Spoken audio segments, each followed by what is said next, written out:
There are things in this world that defy explanation. Rituals, objects, ancient secrets. Some are harmless, but others were never meant to be disturbed. Some doors, once opened, can never be closed. And sometimes, the real nightmare isn't where you end up. Yet it's realizing you were never meant to leave. Today's story comes from a man named Ahmed, who lives in the UAE, and he starts his story like this.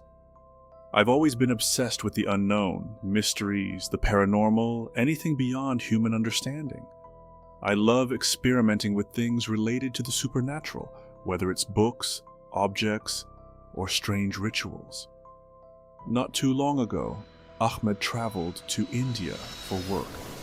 He's a businessman, and his entire trade depends on India, so he finds himself there quite often. But on this particular trip, he visited a city he had never been to before. He wasn't alone. His business partner and a local Indian translator were with him.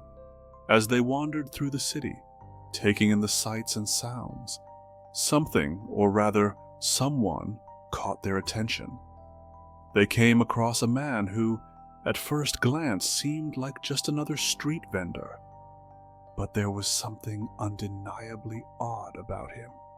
He was selling incense, but the smell of it was unlike anything Ahmed had ever encountered, so strong that it could be sensed from a distance. And that wasn't even the strangest part. Ahmed swears on everything he holds dear. This man was doing things that defied all logic. When he lit the incense, he would gesture at the smoke with his finger, almost as if he was commanding it. And to everyone's shock, the smoke obeyed him. It moved toward him, swirling and gathering around him as if drawn by an unseen force. Then, he did something even more bizarre. He handed a single incense stick to a group of people, sometimes 2, sometimes 4, and asked them to break it. Sounds easy, right? But no matter how hard they tried, they couldn't snap it. It was as if the stick had turned to solid steel in their hands. People gathered around, watching in awe, some laughing nervously, others just staring in disbelief. Ahmed's curiosity got the best of him. He had to know more. He and his translator approached the strange incense seller, eager to understand what they had just witnessed. After some conversation, they learned that what this man was doing wasn't just a trick. It was something known in India as Daba Loki Kashit Ya. Roughly translated, it meant the incense of supernatural power. According to the vendor, this practice was linked to an ancient legend, one that originated in the very city they were standing in. The story dated all the way back to the year 1132, a time when much of India was still shrouded in mystery. At the heart of this legend was a nameless king who ruled over a vast land. What made him infamous wasn't just his authority, but his unnatural influence over people. No one could ever refuse him. His words carried a weight so powerful that they seemed almost magical. And his darkness didn't stop there. The legend claims that this king murdered his entire family, but no one ever knew why. The reason for his monstrous act died with him. Eventually, the king passed away, leaving no heir behind. But after his death, the people discovered something chilling hidden beneath his palace.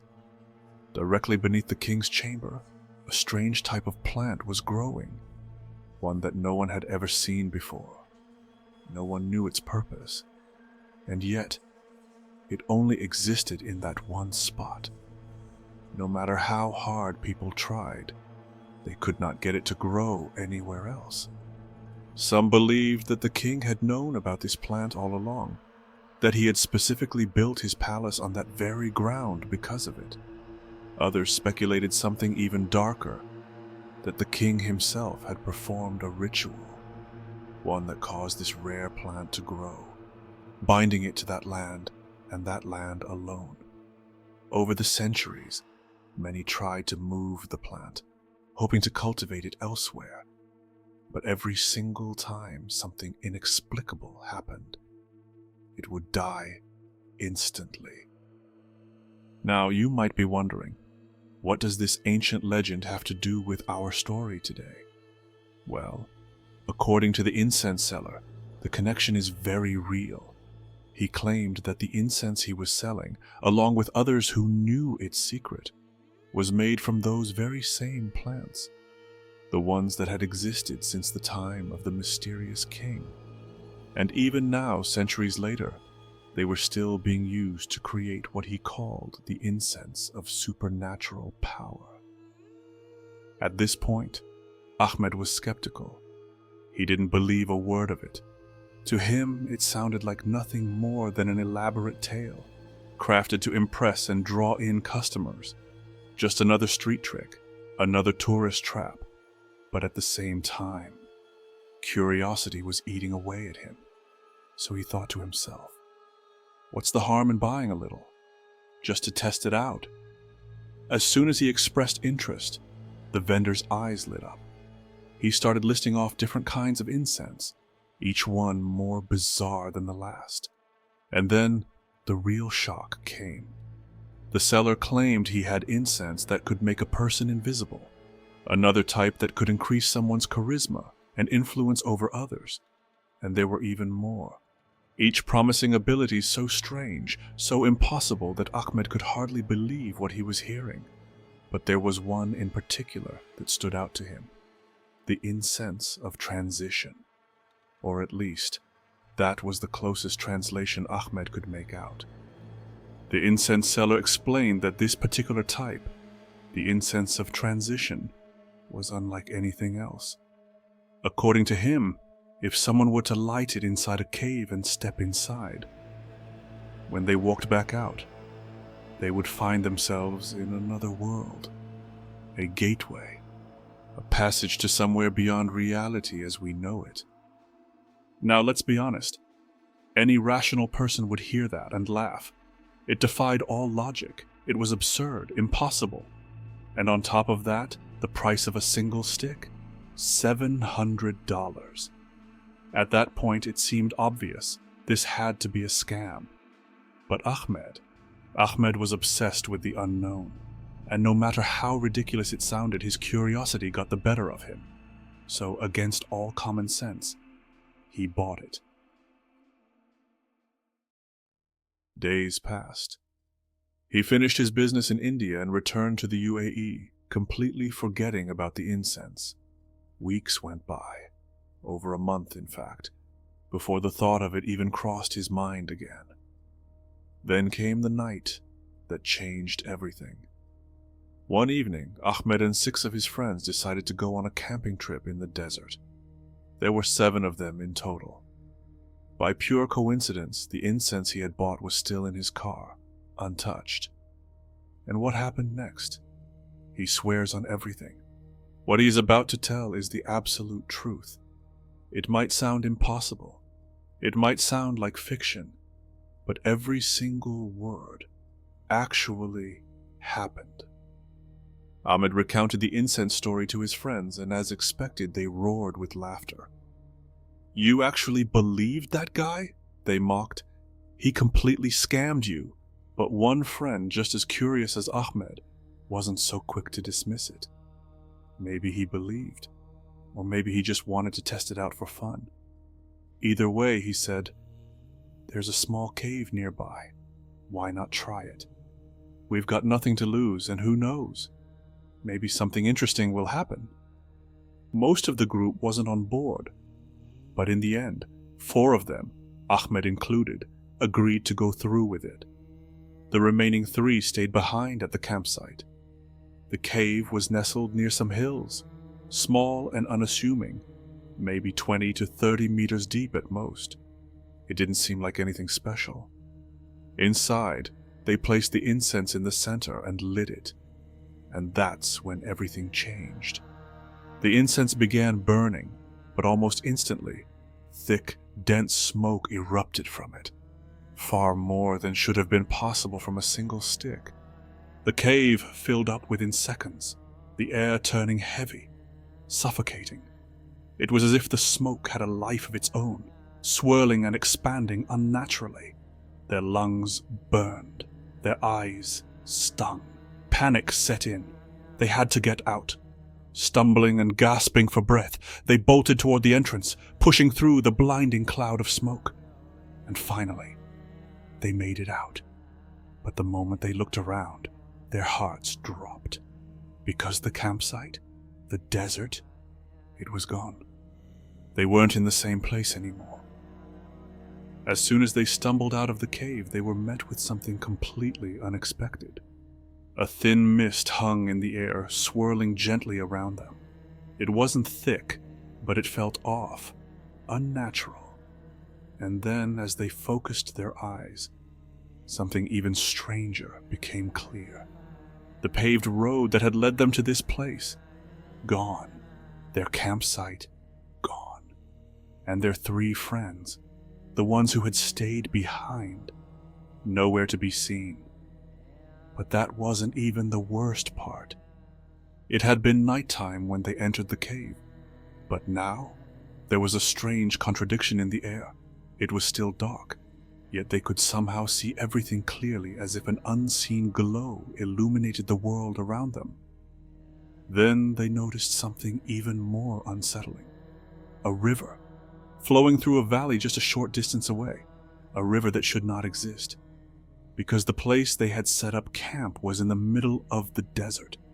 There were no rivers, no lakes, no bodies of water, nothing. And yet here it was.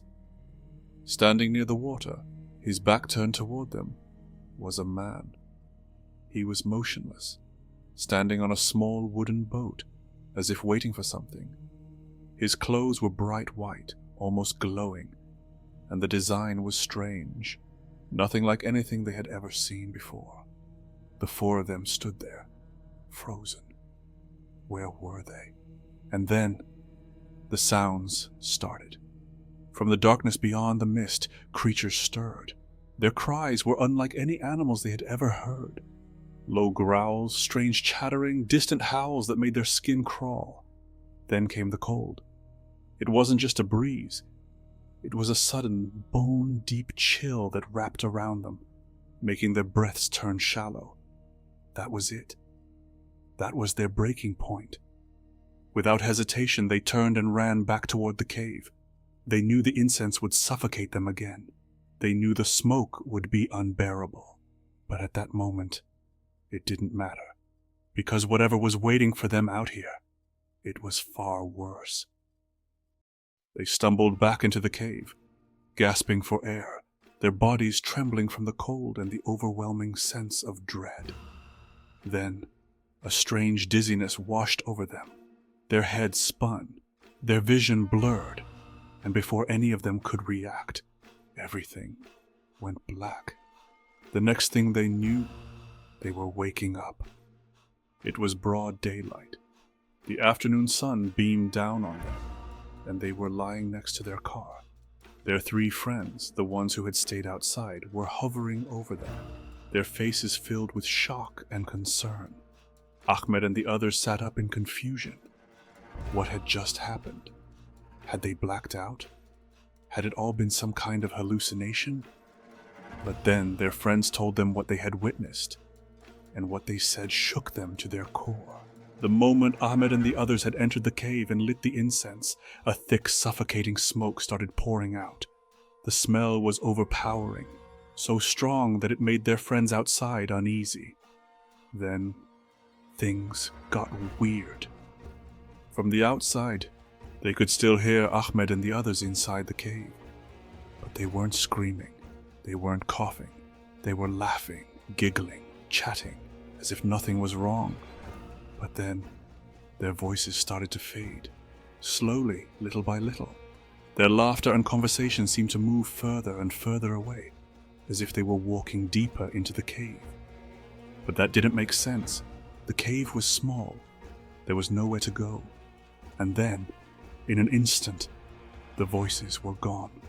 Silence. It was as if Ahmed and the others had vanished into thin air. One of their friends, now fully panicked, ran to the car and quickly drove it closer to the cave's entrance. He switched on the high beams. flooding the cave with bright white light. And that's when things got even stranger. Because when the light poured into the cave, Ahmed and his friends were nowhere to be seen. The cave was empty.